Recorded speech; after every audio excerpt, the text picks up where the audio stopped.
Hi everyone, welcome to the show. My name's Cash Peters, and my guest this time is a remarkable man.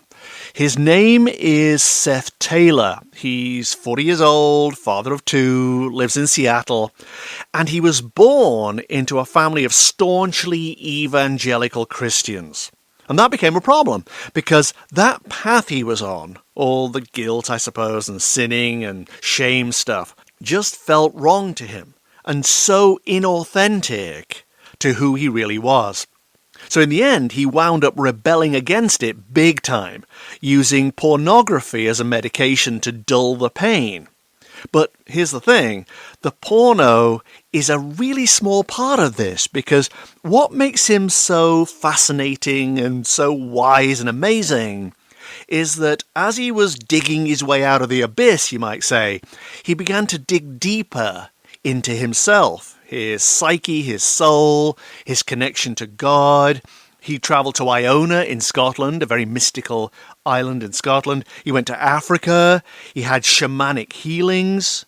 And as a result of all of that, he came to some major conclusions about life. Nowadays, he helps other Christians escape their porno addiction. I didn't even know this was a thing, that it was such a massive problem, but it really is. And Seth's even written a book about it called Feels Like Redemption, which I've read, and if you're into this kind of thing, I heartily recommend. We met because I was interviewed on another podcast called The Drunk Ex-Pastors, which comes from Seattle. And Seth heard it, he got in touch, I ended up analysing his handwriting, and that led to the interview. In the first half, he discusses what he's learned about life, addictions, religion, spirituality, and so on. Then in the second half, he sits the Lfe Quiz. 3 rounds of questions about life, living, and lessons learned. You'll hear him, by the way, talk about the White Raven Center in Alaska. That's where he had many of his most dramatic breakthroughs with a guy called Floyd Guthrie. They do some amazing work up there, apparently. And also he mentions Rob Bell, who's a visionary author and speaker. I don't know, just in case you hadn't heard of him. Above all, though, you'll hear a masterclass in enlightened thinking. You'll also get Seth's uplifting take on life, which is fascinating, I thought. Anyway, enjoy. Why are we here? What's it all about? What's the point of being alive? What will be my legacy? Where do we go after we die? The Lfe Quiz. The Lfe Quiz. Secrets to a happy and fulfilled life revealed by the famous, the fascinating, or the just plain fabulous. Hosted by Cash Peters. Cash Peters. To look at you sitting here, I would never have thought, oh, there's a guy who's allowed himself to get caught up in the ugliness of pornography addiction. Is that how you think when you look in the mirror? You're like, how did this happen? I don't see pornography as beautiful or ugly. I perceive it as neutral. You know what I mean? It's an economic principle of supply and demand. Somebody somewhere is demanding this thing. And so the question much more is like, why do we need it? Why do we want it? If we suppress our desires or we call them evil, we charge them with an energy that turns them into an obsession. Yes, but why you? Why did pornography become your obsession? Well, I was raised in a space, not just in my family, but in my church, in my faith upbringing, that looked at pretty much most natural human desires, sexuality, the desire for money, things like that, and called them evil, directly called them evil, interpreted sacred text, created, in a sense, a type of God that was sitting over us, demanding that we sacrifice all our desires. And it turned everything that I desired into an obsession. So porn was a shadow of my sexuality. The reason that addiction was the way it was had a lot to do with just the suppression, the condemnation of sexual desire in the first place, at a really unconscious level, at a really deep unconscious level. Yeah, but you took that into an adult thing of it being something you had to not do. Sure. You know, and part of it was, for me, it was fascinating because like a lot of the guys that I work with, they're still in that space. I need to not do this. And I was there for a little while. But pretty soon I got to the point where I was recognizing, I was like, I'm a slave. I'd like to be able to choose.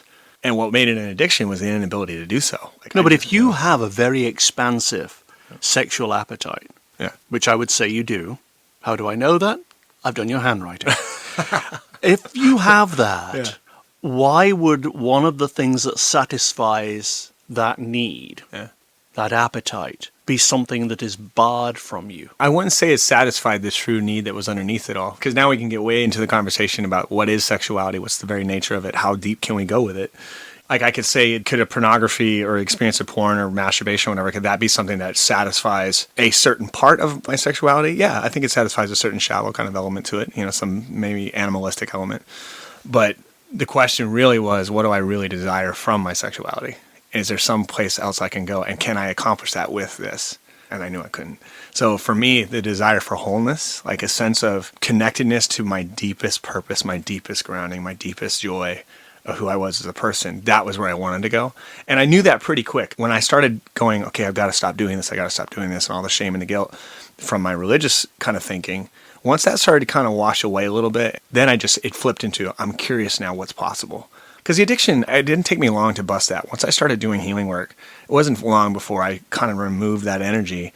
And then I'm just looking at it going, okay, so it was medication at some level. But what is the addiction part? You look at porn. Right. Why is that an addiction? Addiction's unconscious suffering, right? It's a place where you are driven from an unconscious space, but you have no connection to that. What is the suffering there? You're doing something you enjoy, right, that your body loves, yeah, that's natural to you. Sure. Why is it suffering unless somebody else has told you it is? Right. I mean, you get conditioned that something is bad, something's bad, something's bad. Eventually that can take on a reality inside you, right? And that was part of it. But also what I found, and this is kind of what I work with guys most of the time, when I first approach it with them, I just go, listen, porn's not the problem. It's just medication. It starts to perform a medicinal function. The question is, what's it medicating, right? And if you have deep repressed sexuality and deep repressed emotion and deep repressed, your desires are repressed in that space, it's a very powerful medication. And that's what makes it an addiction, is when it's like we can look at all kinds of stuff. I know people that are workaholics, people that are addicted to social media, addicted to video games. Like, pick your drug, right? Everyone's got one. People sitting there and scroll through Facebook for 2 hours, and after a while, you almost feel a sensation in your body that's numbed out a little bit. It's because we've been kind of medicating something. The question is, what are we medicating? And for me, the process of transformation was about asking that question. And once I kind of started to remove some of that trauma, what I found was a deeply repressed trauma in my body. Once I started pulling that out, the need for the medication just kind of disappeared. And then all of a sudden I was just looking at it going, oh, now I can have it if I want to have it.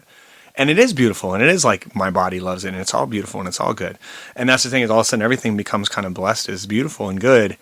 And now it's like, okay, what do you want? No, I understand that, but you see, to a certain extent, I understand it because I've never been addicted to anything, as far as I'm aware. But I have a friend who's a lovely man, but he's very much an evangelical Christian. There shouldn't be a but attached to that, but there's a but for this reason. He introduced himself to me as a guy who is essentially bad. He said, I'm really a bad person, and so are you, and we're all bad. And we actually had a falling out, if you can have a sort of social media falling out. But we had a falling out over this issue of good and bad and right and wrong. My question is, what is it for Christians that's so important that they have to brand themselves right, good and bad, right and wrong, whatever? What's the impetus behind it? First of all, I just want to preface to say that there are, like, when we Christians are, it's a huge tradition with a lot of nuanced differences to it. And out on the West Coast of the United States, we tend to have a kind of a narrow view of what Christian is. People say he's a Christian or he's an evangelical Christian. And a lot of evangelicals have a mentality. They think that their theology is Christian theology. Even though you go to the Celtic world or you go to Ethiopia, places who have been doing Christian theology a lot longer than we have, think and their perspectives are radically different. Up in the Celtic world, you go to a place like Iona, that idea that we're at the core we're evil is crazy. What you see manifesting in most American Christian theology is something that was born during the Enlightenment. You're talking about something that's roughly 250, 300 years old, right in that space, that this movement in Western culture of having to have certainty that everything has an answer, everything can be known, created a stream of theology where certainty was the demand that we placed upon the reading of ancient text, and it was a demand that we placed upon any of our thinking, and it helps you codify, it helps you control. The Roman Empire was like that. The Roman Christian world was about pushing into spaces and codifying it all so we could keep it all under control. So we could... Because what will happen if you don't? People will run amok. Right. People run amok, they'll be free, you can't code it, you can't control it, can't tax it. But to impose that on you, though, as a child, and I'm assuming it's from year one, right, from very evangelical parents, right? Yeah, absolutely. Yeah. Isn't that abuse? From my parents' perspective, they were doing absolutely the most beautiful, holy, perfect thing that could be done as parents. Osama bin Laden believed he was doing God's holy will, but he believed it with every fiber of his being, right? So the question is what we see or don't see. And my parents, they saw me as walking into they're leading me into the most righteous, beautiful life that a human being can live. And to this day, my mother and I would still, even recently, just really go at it with that because, So your mother's still in the church, Yeah. and you're not. Yeah, I would still call myself a Christian for sure, but I would see that as a revolutionary concept as opposed to a codified religious concept. You see, it's funny because that's what I have a problem with your book. I was astonished listening to your book that you still use Jesus and an external God, the external agency of a deity, as your reference points for healing. Sure. Yeah. If you were to ask me, do you feel you need that? I'd say no. The thing is, there are those of us whose job is to be a cultural translator and to call people forward by degrees. I come from this tribe of people that I would say where we view the world in a very primitive way. I've been drawn out of this space into a more expansive, more beautiful, more transformational, joyful place. And I believe that it is, whatever term you want to use, God or the universe, source, that has drawn me through that as kind of, I've been brought through that so I can look back to my tribe and I can call them forward. The question is, how do you do that? What's the most effective way to draw people forward? So you're trying to liberate the people. Yeah. And the reality is if I go in there and hit it with a sledgehammer, what it does is they can simply cut you off, place you on the outside, and now you can't really speak into that space. But if I stay connected to that, and especially if I can view it with compassion as opposed to judgment, then I can draw them forward, And it's fascinating because the work that I'm doing where the pornography addiction is a massive crisis in the Christian church. Huge. Half the pastors are addicted to porn. I mean, there's so much going on because there's so much suppression in that space. And if I can be a part of helping people walk through that door of suffering into a more expansive place, then I'll do that. And my craft is one of looking into that. I look into the text and I look into the teachings of Christ and I look into these kind of things and I just go, how can I take the interpretation we've been given and enlighten that in some way? And I found it to be the most effective way of helping that tribe, if you will. Like when I went to Iona, I was in a space where my faith had been deconstructing for a long time, and I was asking some really, really deep questions about everything I'd ever believed. And I found there this ancient Christian reading of text and this ancient way of understanding the story that was radically different than anything I'd ever been taught. And the connection for me wasn't this now is true and that isn't.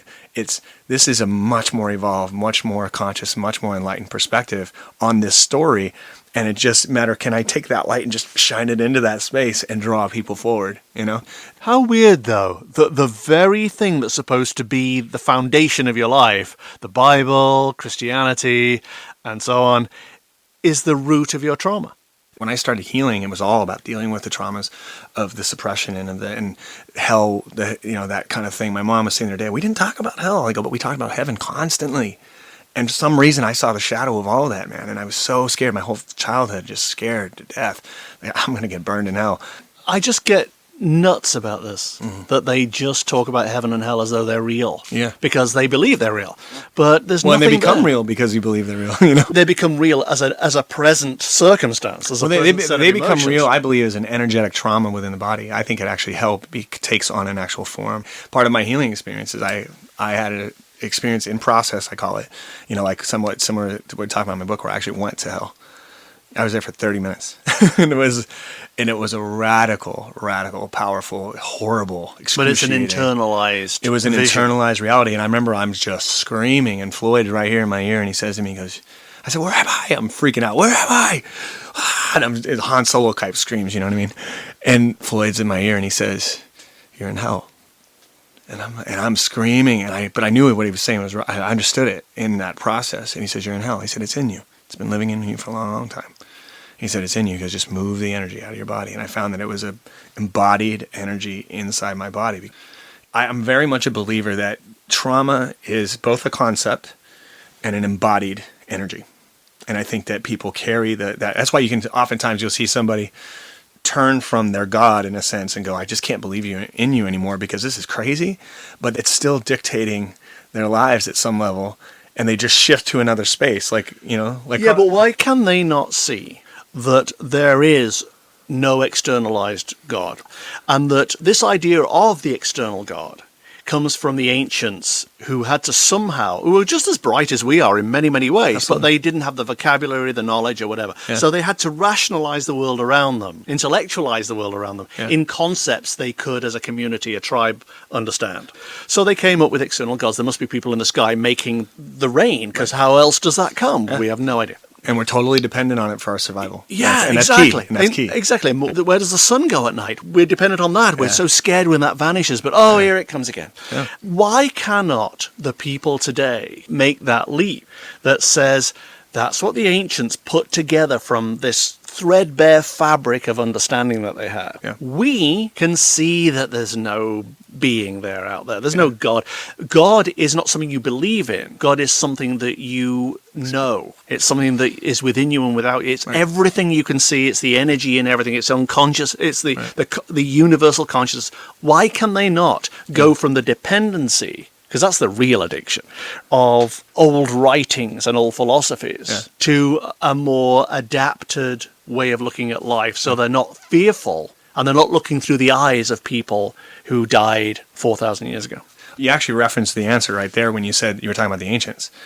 When someone is completely dependent upon that book, their perspective of that book, that God, that practice, that church, my question is always like, what are they surviving? What is this thing helping them survive? Because if you deal with the thing they're surviving, then the mechanisms of their survival are no longer necessary. No, plus, why is the very thing they've put their faith in, supposedly, just breeding fear? Fear is an illusion at some level, right? Fear is a survival mechanism, right? It's an animalistic survival mechanism. It's not a real thing. It's something we create with our own thoughts. But it's all keeping us from having what I believe is from feeling the internalized trauma that we carry inside. Your ego, its job is to help you survive externally, so the earthquake or whatever happens that, it helps you reroute traffic before you get, in trouble. But it also is helping you survive the internalized trauma you're carrying within you, inside your body, inside your bloodlines, inside your DNA. It's surviving that. So the more profound the structures that the ego creates, I tend to go, the more that person's trying to survive. So what I tend to feel is real compassion for people like that, where I just go, geez, man. When the more fundamentalist they are, the more they're surviving. That's how I tend to see it. Oh, yeah, sure. I think that's absolutely true. And so I look at it and go, well, the reason they can't see is they don't have a choice, man. And unless they deal with that stuff they're surviving, and who am I to tell them, you can just eject out of that because the pain is too much. You know what I've tried? I've actually taken people to one side and said, let's just have breakfast. Let's just chat, and it'll all be there for you at the end of the breakfast. Yeah. Every single thing you believe in now is absolutely fine. It'll be there the moment you get back in your car and drive away. Right. But let's, during this meal, pretend that we have other options, and let's explore them. Let's see what we have here. And they can't. They're so wedded, so anchored to their beliefs that they're terrified of letting go. And now we're getting into what I understand to be the Christian narrative, is that what we're talking about, and this is what Jesus was, even in the scriptures, when he's calling people to death, he was saying, take up your cross daily. He was talking about an execution stake, right? He said, if he who tries to save his life will lose it. But if you lose your life for my name's sake, you will save it. And we can get nobody understands that, right? Nobody understands it. Very few people do, because you have to read Jesus as a mystic if you're going to understand him. When he said for my name's sake, he's talking about the Christ. That's not his last name. It's a title, right? We're referring to a certain element of God. Part of the Godhead, if you will, creates, restores, renews, redeems. The thing when you watch the leaf fall from the tree and it hits the ground and it rots and it creates soil that grows something new. We're talking about the cycle of death and rebirth. And it's something we see everywhere. The Celts really get this, man. This is something I really discovered up in Scotland. So what we are actually doing when we tell somebody, can't you just not understand that? We're saying, can't you just die? It's time to die. And it's time for part of you to die. Yeah. The addiction is going to be removed to an external force. Right. And then you're going to die to be reborn. Right. And all these born-again Christians are going, look at me, I'm reborn. No. You're basically just existing in exactly the same space you were before, only now you've got a different set of belief systems that are going to worry you. When Jesus said, it is finished, he was ending the system of the gods ruling over us. Because what he came into in his Jewish culture, he was a Jew, he came into a Jewish culture, and he was calling people his own tradition forward, saying, the God is not like this. God is like this. And they're all looking into the text, and he's helping people reinterpret. He's calling them forward, and they killed him for it. What he was constantly doing was calling people to let their identity die, let that thing that you think makes you secure die. But we're asking them to have to feel all the pain that comes rushing through them. It's a lot of pain. You're being asked to really live. Right. In order to really live, the bit of you that is fearful and shame, full of shame and guilt has got to die. Sure. And that's a very painful experience. And I've had people think that, like, yeah, well, I'm really undergoing that process. And I'm like going, no, you look okay. I don't think you're dead yet. Because once someone comes to me and goes, this is really hard, this is really painful, I'm really struggling. Okay, now we're starting to experience that unraveling. Everything seems to be crumbling because it's just, but then what happens is this awakening. And it literally can transform you almost in a moment. Like when you're going that process, you can just wake up and go, oh my gosh, like, and everything just expands. It's the Matrix experience where you just see it. Well, your consciousness rises. Yeah. It's no different to a balloon rising up from the bottom of the ocean. Right. Once it's released, it'll just pop up to the top. Yeah. But you've got to release it first. Yeah. I know that I had shamanic healing, like you've had shamanic healing recently, though. And it has so devastated me that I am not the guy you would have met 2 months ago. Interesting. And you didn't realize all you'd been carrying, all you'd been surviving, all your ego had been doing to help you survive that. No idea it's the whatsoever. same And I thing. didn't know what freedom was. Yeah. And I didn't realize what would have to go to be free. And it's disoriented me to the point where I'm still not right. Right. My metabolic rate has slowed because I was actually artificially high all the time. So going to church every Sunday makes complete sense from that perspective. Because if you go to a church, to go to a God, to worship that God, to Yes. give to that God, to be taught by that God, to have this experience of pleasing that God, and to have the experience of this affirmation that you are doing the right thing back to you without ever having to experience death. It's like you get to experience the resurrection with no actual crucifixion of any sort. Then it makes complete sense. It's a huge part of a survival mechanism for lots and lots and lots of people. Yes, but, and this is another problem I had with your book, it's talking about being saved.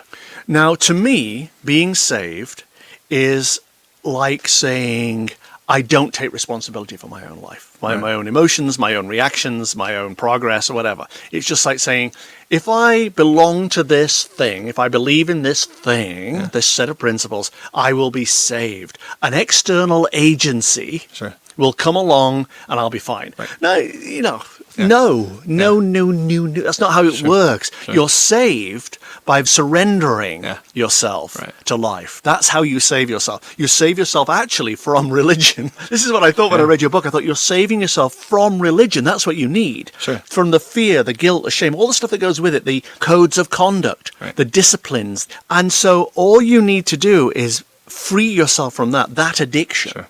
And yes, you will be saved, but not by those people, by yourself. Absolutely. And that's where responsibility lies. Yeah, I totally agree. But your book has got that all the way through. No. My book was helping people understand exactly what you just said from the perspective of what they're at right now. Because if you're speaking into a certain space, which my book does, I'm looking back at, I'm looking back at my tribe and I'm going, hey guys, this is the way we've been thinking about this. I want to show you something different. And it's all over the scriptures. If you read from a certain perspective, there's the recognition that the external source and the internal source are actually one and the same, and that it just is. So they ask Jesus, who are you? And he says, I am. That's an echo of his own story in the Torah when Moses asks this burning bush, who should I say sent me? He's talking to God, and he's going to go to the Egyptians and try to free his people. And who should I say? He says, I am that I am. Right? So he's speaking to this thing outside of time, outside of location, outside of geography or anything like that. It's a presence that is. And that is in you and me. It is us. It's around us. It's surrounded us. Exactly. Now, the thing is, and that's all over the scriptures, but what's fascinating is that if you want to go to where somebody is and in that perspective, and I remember very well what it was like to be in that level of consciousness, to go to that space and then call somebody forward is the skill. That's the trick, right? And I think that a lot of spiritual teaching books are speaking to a truth over here, going, here's the truth. And you can go, well, yeah, that's beautiful. But it doesn't reach into that space and draw people forward. Maybe about 1% of the people have something drive them. But what I'm trying to do is reach into that space and go, why can't we experience the things we seem to say we should be experiencing? Jesus says, I came to give you life and that more abundantly. What was he talking about? Because we're not experiencing an abundant life. Our addiction rate, depression, anxiety, poverty is worse than outside the church. It literally is. There's more pornography addiction in the church than it is outside of it. Why? And how do we go into that space? Well, because it's all phony. Right. It's all phony. That's why it's... the trauma's not phony. The trauma's real. I agree. But what they're trying to do is they're trying to marry this set of falsehoods that have been passed down to them, which are just perspectives. When people say about truth, this is the truth, they mean this is a perspective that comes from a particular place, location, tribe, or whatever. That's all they're talking about, perspective, not truth. There's no truth, perspective. And so when people are fraught and they're addicted and their priests are looking at porn or whatever, it's because they have to medicate because they know, and my friend knows, my friend who's the evangelical, he knows, not believes, he knows inside of him, intuitively, in that part of him that is a splinter of God, he knows that his authenticity is different from what he's being told and what he's preaching. Sure. Now, the gulf between the two makes you incongruent. Incongruence means that it jars like a pebble in your shoe every time you walk on it. How do you stop that pebble hurting? You take an Advil. Well, you can just take the pebble out. And what Christians don't realize is that they can take the pebble out. That's what's so fascinating about how we're conditioned. We can look at it and go, well, the pebble's my fault. I deserve this. I deserve this. Yeah, exactly, because I'm bad. And that's why I just look at all of it and go, that's what we're actually surviving. That's why I'm constantly looking into the trauma. How's the trauma function? How's it work inside of us? And what is it we're surviving? I don't look at people as idiots. I know guys with PhDs that are Christian porn addicts. And they're obviously very intelligent people, professors at very high prestigious universities. So we're talking about something that's way out beyond, just like peace is something that seems to stretch beyond the brain. I think trauma does as well. It's like Carl Jung said that unless we do the work of making the unconscious conscious, it'll dictate our lives and we'll call it fate. And so we just assign all kinds of things to it. It's just the way I am, or it's just the way it is, or this is how God is, and this is how I am. We are bad. All of that are just things, ways to try to organize this so we can manage the trauma. And that's why most people get around mid-30s, 40 years old, right in that midlife crisis space, and it starts to kind of crumble because the scaffolding that's holding it all together is just starting to shake. But it does make sense, if you relate it to your own story, that if everything I just said and everything you just said works and we're right, somewhere along the line we've actually nailed it here, right? Then your messed upness, your addiction, it's all about you being incongruent. And trying to somehow bridge the gap, which is a yawning abyss, actually, between what you've been told and what you know. And I think that most people know the truth. Sure. But they don't want to know that they know. That's right. And the further you stray from it, which is what religion does, religion just leads you down a path that's about controlling you and inducing you to feel guilty and so on. But the further you get from that religion, the more it's painful because you think, oh my God, what about my life? I'm going to go to hell and all these fictional things they've told me. But actually, the nearer you get to being whole and authentic and alive. But let me just say, there's a book, which I'm holding up, but you can't see it because you're on the radio, called Messages from the Body. It's by a guy called Michael J. Lincoln, Dr. Michael J. Lincoln. And what this book does, it takes any condition you have, any ailment, any disease of any kind, and it tells you what the emotional or psychological cause of it is. Oh, interesting. Now, on addiction, it has like 2 or 3 pages, so I can't read that. But let me just tell you what it says in the first paragraph about addiction. Addictions. They are feeling terribly separated from the source, their higher self, other people, and the world. Absolutely. They are therefore, wait for it, looking for God in all the wrong places. They are starved for union and merging experiences with a magnificent obsession for getting high, which is closer to God. They are willing to sell their all to get it. They have no ability to fill their need from within themselves. There is a deep feeling of emptiness, hopelessness, and meaninglessness of life, like a profound black hole inside. It is an issue of their relationship to themselves, along with resentment and anger at the world for not fulfilling their desires. It comes from having had a severe maternal deprivation and or rejection experience, resulting in an intense sense of isolation and alienation, along with profound questions about their acceptability to God. There's lots more. You just read about my whole childhood. Your history is of searching for God in all the wrong places. For me, that describes my childhood and like really, really well. I still feel parts of me seeking that affirmation, and I've gained the ability to observe that and not let it call the shots. You know what I mean? I'll see it come up. I'll see worries about money or stuff like that, and I'll see it come up, and I just kind of look at it and go, I see you. You know, I'll talk to myself. I'll talk to the little boy. I see that you are hoping that that person will tell you you're good enough. I can see that. I think that describes a lot of the people that I work with, a lot of the audience. Well, the messages from the body thing. Yeah, what you just said, it describes it hugely. Rob wrote this wonderful book called... Rob Bell. Rob is a writer, theologian, speaker. He's a guy that was a pastor for 20 years. And I just had the chutzpah to accost him at a book signing once and convince him to hang out with me and teach me stuff. And he's taught me a lot of stuff. But he wrote a book called Sex God. And it was very much about what we're talking about. And he had this great line where he just says, we shape our gods and then our gods shape us. And we live in this cycle relationship with them. We need them and they need us, even though we created them. And then they continue to create us and we can create them as we live in that addictive cycle with them.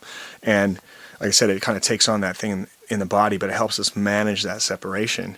But it keeps us separated from source. That's why the nature of most of what I would call Christian expression that we see in America is actually kind of an ancient form of idolatry. I think is what we do. It's a separation from self, and it's a projection of all our pain and all our desires and stuff onto this innate object that we create. The ancient idols, right, is they just have some big statue, and they worship those things with just as much passion as Christians worship at their church, because it wasn't about the piece of wood or metal or whatever it was what we projected onto it. But it was a survival technique. And it would be good if it didn't torture people so much. Sure. I have nothing whatsoever against church or communities or people getting together and singing together and doing all that. It's incredibly valuable. Right. I just don't like the fact that they then hold you prisoner. Sure. And the crazy thing about it is the church as a structure can't really function once people get free. And then people are leaving the church a lot because they're all going, this isn't working, There's a lot of people flooding out of the church right now, and there's still... Well, yes, because the external being has not come to save them. Right. Now, Will, I will say this. You get some people that are in a space where they carry so much as it is that the idea that there is a God that loves them, that forgives them for all their sins, and that will actually lift them out of that gutter that they're in is actually quite a step forward from where they're at. The problem with it is that it's brought to us as a hope that has a ceiling. Here you will go and no further. I've watched people, I remember you talking about hanging out with Mormons, right? When you had one of your yes They months. came to the door here. Yeah. And everybody slams the door in their face. Yeah. And they said, would you like to know about Jesus Christ? And I was having my say yes to everything month. Yeah. Which I do occasionally. I tell people about that all the time. I really say yes to everything month. And it was December. And I said, yes, I will. And they were so shocked. Yeah. And then they start, they said, well, here's a book. Would you like to come to church? Yes. Yeah. I said yes for 3 months, actually, to the Mormons until they threw me out. Yeah. Well, that's the thing is that I try to have the Mormons over for dinner because those poor kids, man, they're cut off from their families and they're living really, it's not an easy thing that they do, and I feel for them because I relate to them in a lot of ways, and they'll come over and we'll just talk. And by the way, my friend's mother used to own a sex toy factory, and in fact, her biggest customers were in Utah. Yeah, the majority of her customers, I would say maybe over 60%, he used to boast about this all the time, 60% of her customers were in Utah because they were so frustrated. It's the largest online pornography consuming state. I'm sure. They're so screwed up. All these Mormon kids are actually raised in really healthy ways, like, in their families and stuff like that. There's a lot of love. There's a lot of tons of love. And they're actually curious because they don't depend on their belief systems for their survival, where I think a lot of evangelicals do.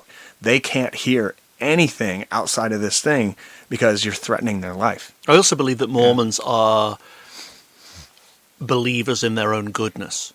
They believe that by being good, and they spread good, and they talk good, and they behave good, and they're bringing a light to the world. Yeah. It's a way better way of thinking than scenario like the Calvinists. I'm going to beat myself because I'm a horrible person. It's an art form. Like what we're talking about in being able to turn to these spaces and call people forward and have the painter's fine touch of how to draw people forward without doing damage. I've done a lot of damage. My brother, I have a twin brother, and he's much more nuanced and skillful at calling people forward in communication. I'm kind of the bad cop. He's the good cop. That's something I have a lot of growth to do in that area of learning that nuanced kindness and patience, and it very much has to do with my ability to just be present with people. So you're still into porn? No, I'm not. You're going to need it by the time you're about 55. Can I just tell you why? Why? Because it stops you getting prostate cancer. Does it? Here's the way to avoid prostate cancer, I think, right? Yeah. This is what we've researched and this is what we do. You have to have sex regularly, or you have to masturbate. It's totally up to you, but you've got to do one or the other. And you have to cleanse, because prostate cancer is caused by toxins accumulating downstairs. Right. And if you don't flush them out, then they just get bigger and bigger, and you just get swelling, and it closes up your pipes and whatever. Right. So you cleanse, masturbation, and Brazil nuts. Two Brazil nuts a day will prevent you getting prostate cancer. Okay. Good to know. This is What age? I'm 40. What age should I start? The completely clueless doctor is in. I have no idea what I'm talking about. But this is what we do. And it's really important. And too many people sit down all the time, particularly watching TV. Yeah. They sit down all the time. Yeah. And the end result is that toxins accumulate in the prostate and it swells. And if you don't cleanse it out, then yes, you get prostate cancer. Of course you do, because that's where the toxins are. All right, now, would you like to do the life quiz? I would love to do the life quiz. Then that's what we'll do. We'll be back in a moment when Seth Taylor will sit the life quiz. The Life Quiz is brought to you by Penner Press, a boutique publisher with a global mission to expand minds and change lives. Penner Press publishes books that the big boys would never dare, including 2 of Cash Peter's most popular works, A Little Book About Believing and Why Your Life Matters, available as ebooks and in paperback. The future is being made right now, so check out books by Penners today and dare to start living the bold, bright, healthy new life you know you deserve. Penner Press. Now, back to the Life Quiz.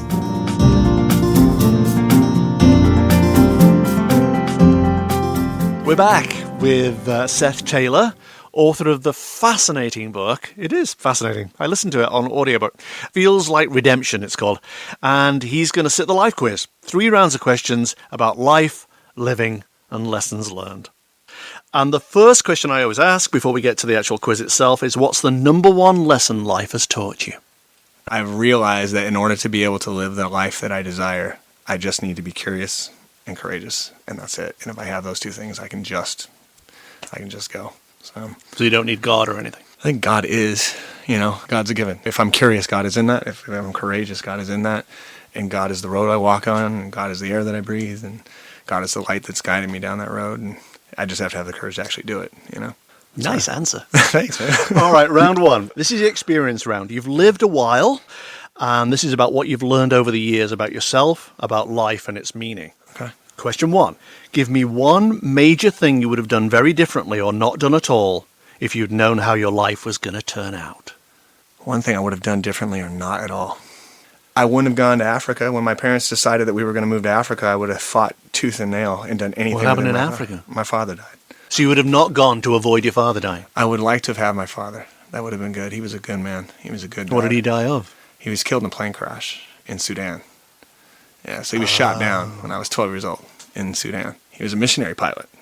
He went to save... So he was a pilot and his plane got shot down? Yeah. By whom? SPLA, Sudanese People's Liberation Army. And do you hold reservoirs of anger about that? I've actually been up there. I've been up there and spent time with SPLA soldiers, and before the war ended, I was up there and doing aid work and really just finding resolution with it, So I have a lot of peace about it now, but I still would like to have lived a life with my father, especially because I'm curious how he would have turned out. Like all the men in my life, my stepdad, my father-in-law, they're all getting angrier as they get older. They're rotting slowly from the inside out. And I have this feeling that my dad could have ended up more of a sage. And I'm not surrounded by many people that are that way. People get angry as they get older for the simple reason of what we've been talking about. Because they're not growing. And if you're not growing and releasing and surrendering, life can become a very bitter thing. I think that my dad would have actually been different than that. Because my dad carried himself in even though he was an evangelical Christian that was trying to save people, he had an inherent way of moving in the world that was like, you save people through loving them. And he was respected everywhere he went because he was so deeply loving, and I had a deeply felt experience of him as a very, very loving person, and I miss him a lot. And I have my own son now, and I think sometimes, like when I see him and I see how he looks like me, and I put my hand on his back, I remember the feeling of my dad's hand on my back, and I think if there was 1 thing I could change, it would be that. Do you think there was a higher consciousness reason for him going when he did? How old were you, by the way? 12. 12, okay, yeah. So you're 12. Yeah. He goes... What was the higher consciousness reason, the bigger picture? I can see how it shaped me and pushed me towards facing my own God construct. Because at some point when you carry that kind of pain and everybody tells you, well, God's got a reason, God's got a plan, and you find that you have huge reservoirs of anger within you of what you've been taken from you, eventually that stuff forces you to turn and face that God and then deal with that God and deconstruct that God. And I think my dad's death led to that for me. Isn't that odd, though? Yeah. What that led to was you not believing in the kind of God he believed in. Yeah, yeah. That's a weird, ironic thing. every piece of pain and tragedy is pregnant with beauty and transformation. In my book, the Believing book, the one about healing, I talk about how disease is the teacher. And that very often when people are given a child that is in some way debilitated by illness, they go, oh, the poor child or the poor thing. No, that child came into this life to teach you a lesson. Right. They're fine. Yeah. They're fine in who they are. They are perfect for exactly who they are this lifetime. Right. But you're the ones who are learning from that. So stop protesting, stop whining. I have great empathy for you and great compassion for you. But look at it as a lesson, not as a woe is me, why did God pick on me thing. So assume that your father died in your lifetime at that age to teach you something, and then other people who obviously were involved with him, but you had a lesson to learn from them. No, I'm definitely open to that, because when I continue to learn, I've become the person I am, and I am becoming the person I desire to be, and I will continue to become. And he's always a part of that, and he still is, and he's still with me. And I've learned how to be able to connect deeply to who he is within myself too. It's very Lion King-y. I got a real Lion King thing going on with my dad now, which is beautiful.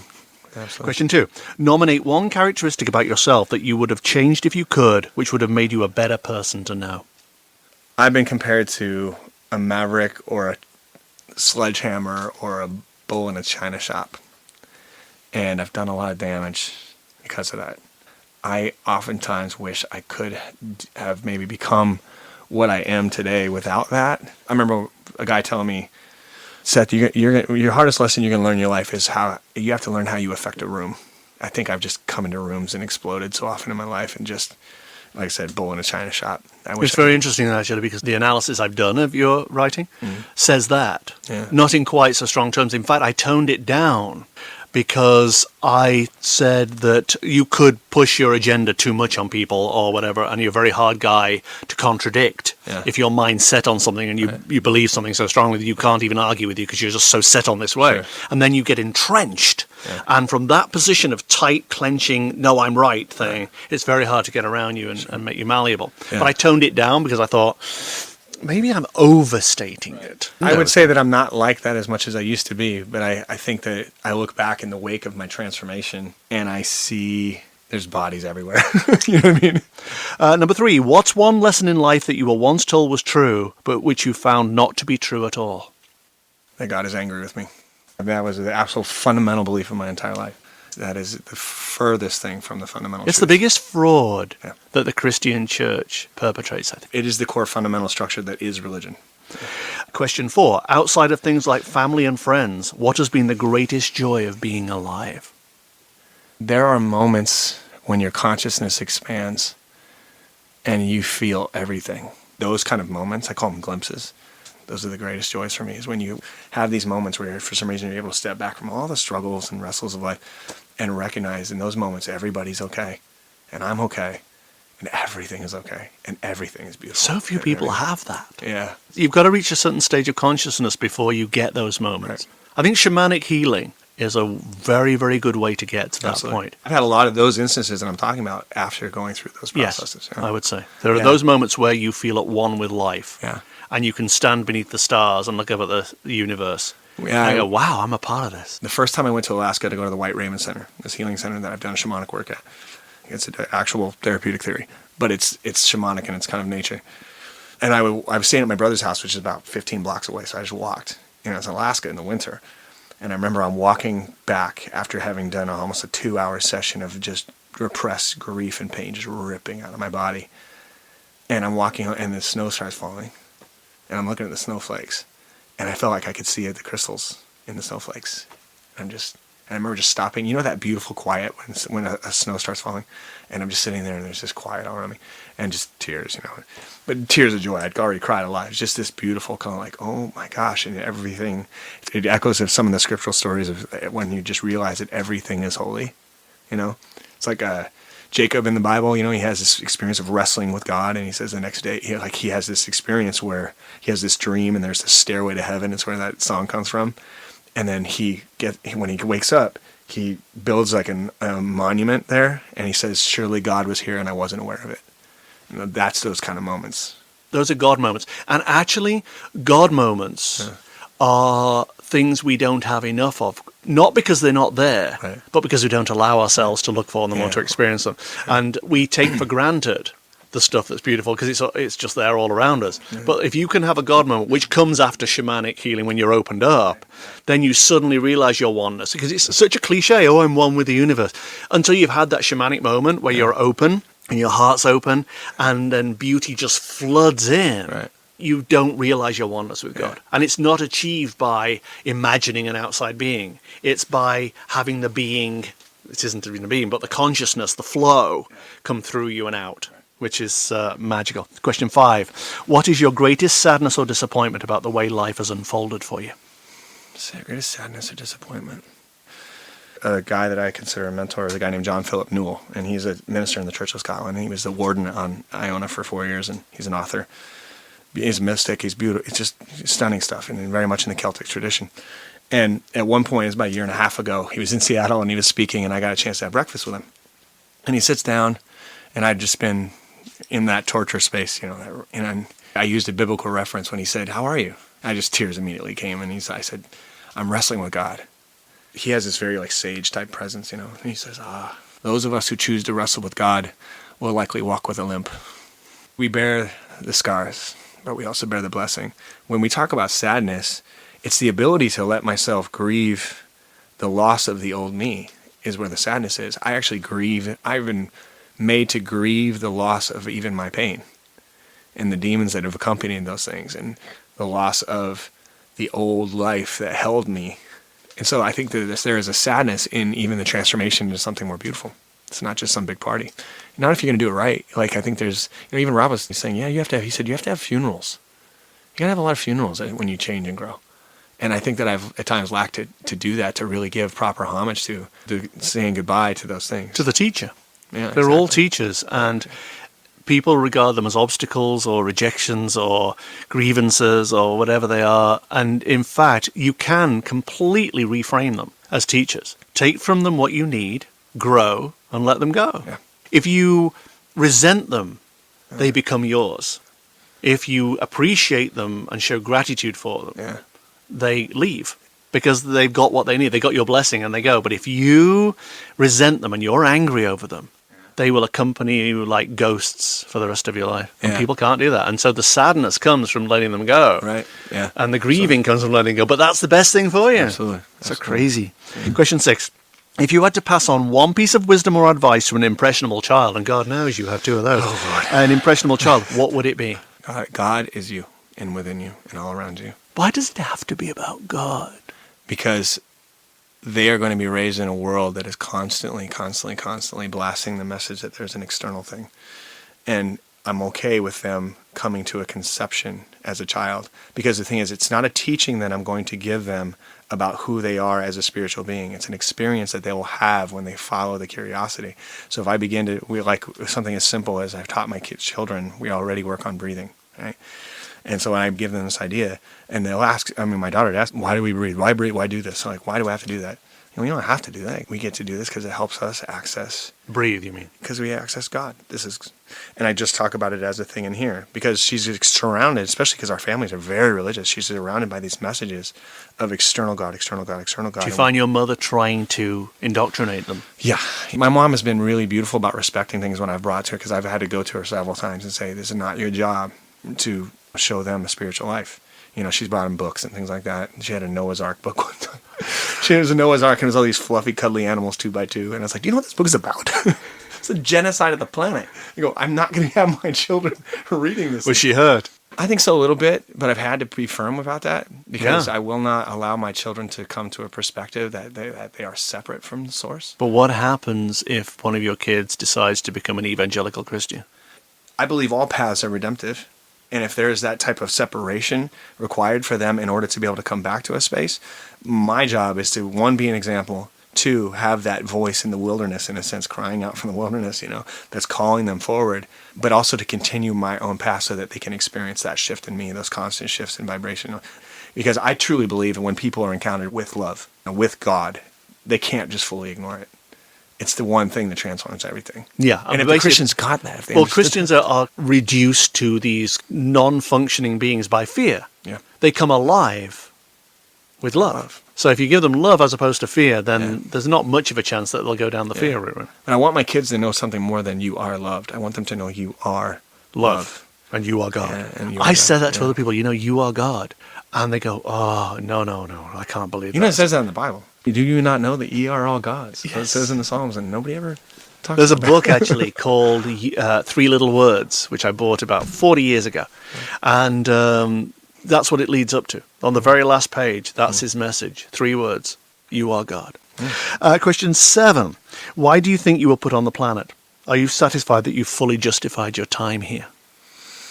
I think I was put here to contribute to the rise of the collective consciousness. I think I was put here to help bring my tribe forward, bring people forward, anyone who can listen and help translate some of these deep spiritual truths and bring people from that one consciousness to the other. I know it. That's a mission that I was put in here for. And have I satisfied that yet? No. No. I don't think you have, because I don't think you're at that place of full freedom from your past. Yeah. But I think that I agree with you. Yeah. I get a very, very strong sense about you, not from you, but about you, that you have a bigger mission even than the one you've got right now. I just keep saying, if I live out that mission internally inside myself, that whatever I was meant to do will naturally pour from me. It'll flow from me. So I tend to keep my eyes inward and just go keep moving, keep seeking, trying to understand what it is I'm really seeking. Question 8. What's your legacy? When your biography is written, what will it say you did to make the world a better place? Same thing, Same probably. thing. Yeah. I think we can just... okay, let's skip on to number 9. See number 7. Question 9. Well, you see, I know the answer to this one as well. In what way are you still searching? Yeah. We kind of answered that. Really. We've been talking about that a lot. Yeah, this is really the whole interview. There's probably all these people going, his life sounds painful. Well, your handwriting is tortured. I mean, I can't believe I've got such a sane person sitting in front of me. But I think I say that too, actually. In the handwriting, I say, you'd never believe it, what's gone on behind his thing. It just, he seems like fine. Yeah. And that behind in the unconscious world, he's like swirling around. Yeah. And I feel like I'm constantly in a state of trying to understand myself as it emerges. Where all the stuff that keeps coming up, and it's mainly just comes up as bodily sensations. Yes. Like, I wake up and there's pain in my stomach, and I go, what is that? And I'm pulling these things out, and I'm in this constant discovery of myself. Well, each time you do one of these shamanic things, I ached for 2 days. I felt nauseous for 2 days after that shamanic healing. I thought I was actually going to throw up. I don't know what happened to my stomach, but it's really weird. I was so ill. And all my teeth rattled, and it's just a whole thing. And then of course, I can't wait to go round again. It's like I did ride at Disneyland. I want to go on again. Question 10. What, in your view, is the bigger purpose of life? Why are we here? Every single person is here to progress to the next stage of consciousness. And I think that progression ends in a unification with Source. Call it enlightenment, whatever it is you want to call it. But I think that the reason I'm here is to progress from where I was. And it's simply that. One more step, one more step, one more step. The thing that people don't understand about it is that it's not a rising up. It's not like you start on the ground and move upwards. Yeah. I think it's more like concentric circles. You start at very tight, very narrow, very frightened in the middle. And then gradually, as you open up and you learn and you surrender and so on, you become more loving and you move towards wholeness. Right. You get further and further from the center, and the bigger and bigger your life becomes, and the bigger and bigger your world and your universe becomes, because you're further from the tight little knot in the middle, like a cosmos. You know, it's like a friend of mine talks about, she calls it ascension, the idea that we can actually move to the point where it is expanded so completely that we're not on a path anymore. We just are. When you just be. Yeah. That's the end of round 1. Back for round 2 in a second. Ding, ding. Hi there, it's me chipping in here, Cash. I just wanted to say, first of all, thank you for listening. I really appreciate that. And I'm hoping that you get a lot from this. I certainly learn a lot from every single guest who comes in. Seth is no exception. It's a pleasure to hear them share the lessons they've learned from all the obstacles they faced in life and all the downturns and so on. I just learn so much. If you do too, and if you value this kind of broadcast, maybe you'd like to contribute to it. Maybe just give us a little donation to help oil the wheels and make sure there are future episodes, just go to cashpeters.com, my website, and click on the donate button there, and you can give to your heart's content, really. cashpeters.com and click on the donate button. That said, back to the Lfe Quiz.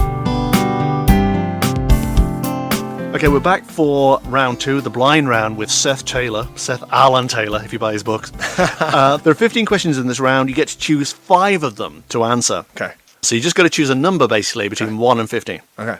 Give me 7. What, where, or who is your refuge? I am my refuge. Right here, right now, in this space. I think everything about that word refuge says to me, how present can I be right here? But when things go belly up, who do you run to? Actually, when things go poorly, I tend to go in first. Before I bring my struggles or the things that are going poorly to anyone else, including my wife, I go in. And that's something I've taught myself, where I feel it first. So for me, like something is, say, car accident. I check my internal self first and sit with whatever it is, my ability, whatever is triggering, whatever pain is coming up, whatever unacceptance is there, whatever resistance is there, I go there first. If I can deal with that first, then I don't have to just slather it all over everybody else like a fire hose, you know? That's so immensely mature of you. Oh, thank you. Another question between 1 and 15. We're number 1. What's the biggest curveball life has thrown your way? My father's death. No question. It was unhittable. I don't think you're over it at all. No, I am. Because your face changes when you talk about it. Everything else you answer kind of in a very stoic way. Right. When you talk about your father, you flinch. I will say this, I'm not grieving it anymore, but what's happening to me, and this is a very recent thing, really, because my son is very young, is as he's growing and my relationship with him is maturing, because right now he's starting to move out of that it's all about mom stage, and he's kind of starting to turn towards me. I'm finding new grief coming up.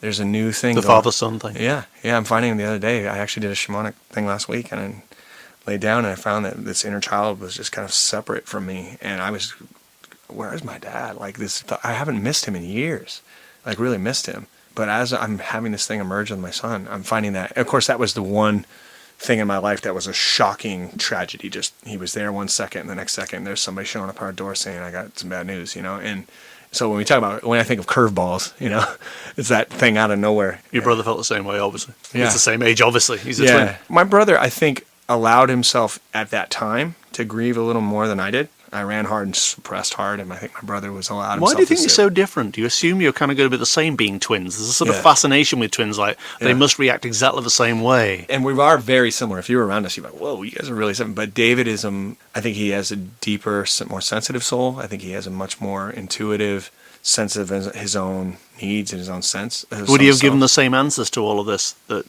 we've talked about today? Would he have said the same things? Are you interchangeable in that way? Almost, no. There are a few things where there are a few subtleties where you would notice some differences. Like when I said I'm the bull in the china shop, he wouldn't have said that because he never has been. He's not a bull in the china shop, so he would have answered very differently about that. But most of the stuff is the same. Yeah, because our journeys have been very similar, leading to a lot of the same kind of conclusions, if you will, too. So a lot of the understanding of truth or God or whatever is very similar. Yeah. Another number between 1 and 15. Give me number 10. Miraculously, a genie appears and grants you 3 wishes. Anything is now possible. What would they be? And you can't ask for more wishes. I would like to have minimum $20 million in my checking account right now. Just because I can, right? I mean, so why not? Well, why would you not go for 100 million? I don't need 100. Who needs 100 million? You don't need 20 million, really. I know, right? No, 20 is enough for what I want to do. I've got a lot of plans, and I've actually done the numbers. So 20 is for what I want to do in the world, what are the things I want to build, the businesses I want to start. So use your genie for crowdfunding, basically. Yeah. And number 2? Number 2 I would immediately work some sort of magic trick where my entire family, all my sisters and my mother and my in-laws, their religious hearts were softened so they could see me and hear me and look at what I'm doing and actually be curious about it. Because there's a complete wall. Really? Yeah, complete wall. No communication? It's as if I never wrote a book. It's as if I'm not doing what I'm doing. They're very disappointed in you? Yeah, at some level, there's a lot of people praying for me, you know, that I won't burn in hell. And there's a deep lack of curiosity. Like there's not. I mean, I remember the first time one of my book came out. It was a big deal to me. You know, when it came out. Yeah, and we had my in-laws all came over. And I said, hey, guys. I said, hey, my book is out. I have it right here. If anybody wants to look at it, I put it on the table. And not one person even picked it up. Not one person asked me about it. Not one person said, how do you feel? And I wasn't looking for the affirmation, but it's because what my whole point is, there's an implication that's embedded inside of it that says we can change, we can grow. There's something beyond this. And I desperately wish that my family was open to that, because I see a lot of suffering and they stay in those religious spaces, and that's hard. That's really hard. It's like Jesus said that there's no prophet is welcome in his hometown. Is that there's this kind of, I don't want to deal with the implications of your transformation here, because I'd rather pretend that nothing changes, But it's so sad when it affects you in that kind of way. What it says is, do you not see me? Do you not see what I'm doing? Yeah. Do you not see what I've achieved? I've probably said those exact words, actually. Really? Yeah, well, that's it. It's all about validation. You say it isn't, but it is. Yeah. Every time I wrote something, my parents said it was disgusting. I said to my father a few years ago, I said, well, what do you tell people about me, actually? Right. And he goes, I try not to mention you at all. Yeah. And when I went to my mother's funeral, I'd been in radio for years by that point, but I used to work in the civil service right at the beginning. I actually had a regular job until I realized that wasn't for me. Yeah. And everybody came up to me and said, so how's work? I said, oh, it's fine. And they all thought I was still in the civil service because my mother had lied, because she didn't believe I should go into radio or do anything creative. Everybody had to sit behind a desk and earn a living that way. When it's all because when you go after your dreams or what you love, it has an implication. It reminds possible. them. Yeah. And it sucks, man, because it's not that I need their affirmation. I just want them to be able to experience what I'm experiencing. I want them to be able to go, this freedom is so wonderful.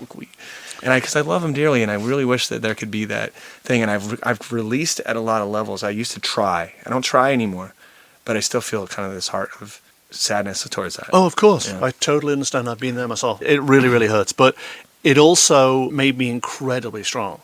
It can do one or two things. It can take you down, and you spend the rest of your life being bitter, or it just gives you that extra flick forward of courage. Yeah. And it made me incredibly strong. Yeah.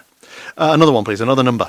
Let's go with number 3. Oh, no. You didn't give me the third one, I don't think. You did money, forgiveness of family, forgiveness and of then family, number 3. Oh, gosh. Third wish. Oh, man. My hair back? I'd love to have my hair back. What's wrong with you? I miss having been able to, try something new with the hair, Oh, really? That'd be really nice. Okay. Another question, please. Number 3. Where do we go after we die? I have no idea. Yes, you do. Of all my guests, who would know the answer to that is you. My atonement theory, if you will, probably most closely reflects the doctrine of reincarnation. I think the most grace-filled way of understanding death is that we just get to keep trying and keep living until we find that thing that connects us back to source. Yeah, well, your source energy, your animating force, the very thing that's inside you, the spark of the divine, returns back to the ocean of divinity, and then it is reincarnated later on. I believe that. That's where you go. Well, because you do know where you go after you die. Well, you return to the soup. Well, yeah, and the thing is, I always hesitate to use any term like I know. I have some theories, and I've done a lot of deep inner healing work regarding past lives within myself. So there's no reason for me to believe that that's not going to continue.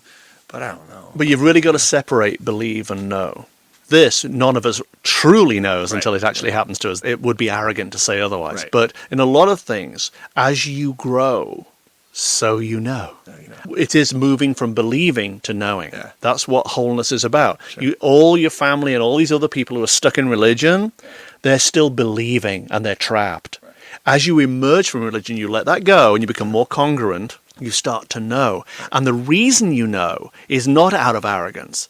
It's not even out of learning, actually. Yeah. It's because you become more in tune with the very essence of who you are. And that's where knowing is. Right. And so it's not that hard to say, I know. I rarely claim knowledge, even though I can say, yeah, from this place within me, I have full confidence that when I die, I will progress. That's a nicer way of putting it, actually. Yeah. I have confidence rather than knowing. Yeah. Yes. And the last question in this round. Number, please. Let's go with number 9. Who have you yet to forgive? Wow. My mom pops right into my head immediately. I've had to uproot so many things inside of me and continue to go back to parts of her and forgive her over and over. And different parts of her and different parts of me that were wounded, through the kind of repression of who I am so many times. And I think that sometimes she immediately popped into my head, so it must be her. Yeah, there you go. All right, that's the end of the second round, and we'll be back with the third round in a second.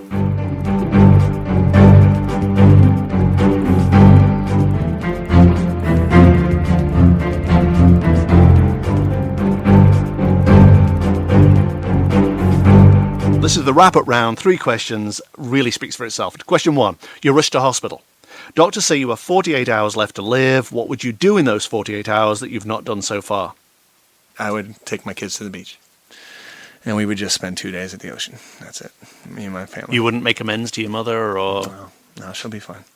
I would absolutely take every second of that time to spend at the beach on the Oregon coast with my kids and my wife, for sure. Question 2, what do you consider to be a universal truth? God is. God is. I am because God is. God is because I am. I would say that is the only universal truth. I think everything else moves around it in a swirling ball of perspective, you know. And the final question, question 3, who are you really? I am. I would say that. I don't know if that sounds weird or not, but I would say I am. And have had glimpses of what that really is, and I'm approaching that. And I think my entire life process is about approaching that truth.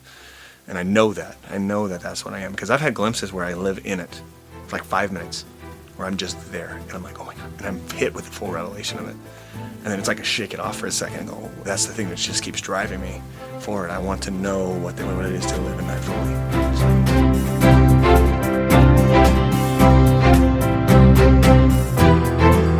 There you go. Seth Taylor, author of Feels Like Redemption. I tell you, really smart, fascinating, wise, switched on guy. Very impressed with Seth, I am. And just listening back to that stirred up a whole bunch of stuff in me. It still does. There's so much in it. You might just want to go and listen to it again at some point. Amazing. I'm just blown away by him. Thank you so much for listening. I really appreciate it. And I'll speak to you again soon. Bye-bye.